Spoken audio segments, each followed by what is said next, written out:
Pakistan film industry की मारूफ अदाकारा रेशम ने तहरीक अदम एतमाद कामयाब होने पर खुशी का इजहार करते हुए शहबाज शरीफ जिंदाबाद का नारा लगाया। रेशम ने अपने ऑफिशियल इंस्टाग्राम अकाउंट पर अपना एक वीडियो पैगाम जारी किया, जिसमें उन्होंने कहा, मेरे साथी ने बहुत सी वीडियोस बनाई, नारे लगाए। उन्होंने कहा, वक्त आ गया कि मैं भी नारा लगा दूं। मैं तहे दिल और खुशी से ये नारा लगा रही हूँ, शहबाज शरीफ जिंदाबाद। अदाकारा ने अपनी पोस्ट के कैप्शन में कहा कि पूरी कौम को ढेरों मुबारकबाद, एक बाब खत्म हुआ और उम्मीद है नया बाब सुनहरा और ताबनाक होगा।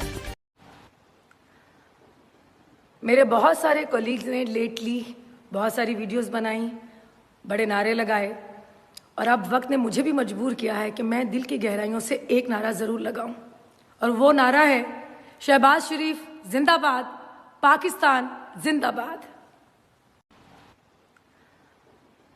मेरे बहुत सारे कोलीग्स ने लेटली बहुत सारी वीडियोस बनाई, बड़े नारे लगाए, और अब वक्त ने मुझे भी मजबूर किया है कि मैं दिल की गहराइयों से एक नारा ज़रूर लगाऊं, और वो नारा है शहबाज शरीफ जिंदाबाद, पाकिस्तान जिंदाबाद।